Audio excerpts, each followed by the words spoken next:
I try to like gauge the pedigree of the crowd. And you know, I'll throw in a Michael or a Prince, but not a big hit, like an album cut. And I'll see how they react. I'm like, okay, they know the words to the album cuts. It's pretty good.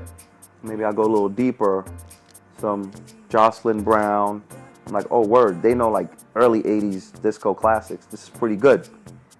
And then I might take it to like a new disco housey kind of track, which they don't know, but maintains the same groove. And you're like, oh wow, they still rocking with me. I like these guys. I don't like to force a crowd to move. I like to nudge them along every step of the way. I'd much rather have people get in the groove.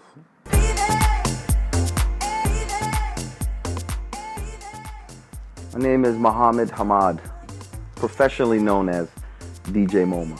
I'm from Queens, New York.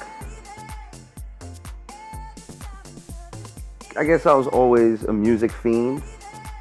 I got to the point where I had like, 200, 300 records. And one of my homies was like, you should come out and play a set. 2002, I was at a tiny venue in Park Slope called Blah Blah. I really nailed it. I had prepared everything, every transition, every tempo change. It was my first time spinning out in public. And the people who heard me thought I was a really accomplished DJ.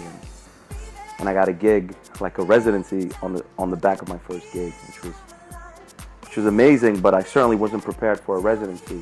I bombed because I had like Roy Ayers and Fela and Bugs in the Attic and Deep House. That's what I was into. But they wanted Biggie. So I was like, this is never gonna happen to me ever again. I just went to Music Factory on Jamaica Avenue and I spent, what was a lot of money at the time, maybe like $250, and bought like 2 crates. Just a bunch of compilations with all the hits. Michael Jackson, Prince, BBD, Biggie, Eric B. and Rakim, Buju Banton. Anything that I might need to rock a Friday or Saturday in Brooklyn or Queens, I had it. Now I think my sound is probably from all genres: hip hop, house, R&B, reggae, Afro beats. I don't have to play like disposable, generic top 40 music. I was an electrical engineer.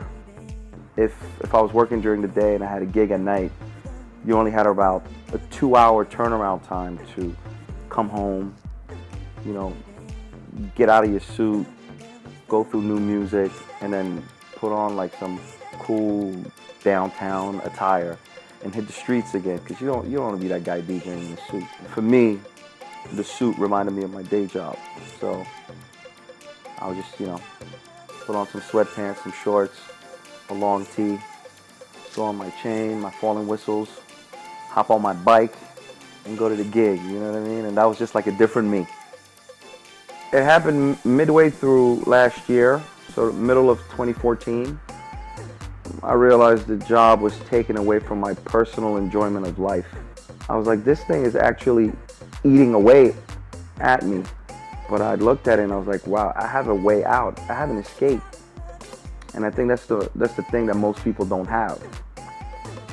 And even if you looked at the income, it was nowhere near. Like, just, giving up corporate income, you're not gonna make it up DJing. You're just giving it up. But there's gonna be an inherent enjoyment of life that's worth something. That's worth 6 figures. The natural progression from here on out is, just obviously keep building on the DJ platform, keep elevating Everyday People and expanding its reach while staying true to the brand. But lastly, from a personal standpoint, I just want to make more music, spend more time in the studio. I'm beyond happy. It's a weird combination of feeling like ecstatic, but also relieved. So I think to myself, what if I did not make the jump? I would not have known what the other side feels like. I don't even know how I did it for so long. I'm just glad I survived it.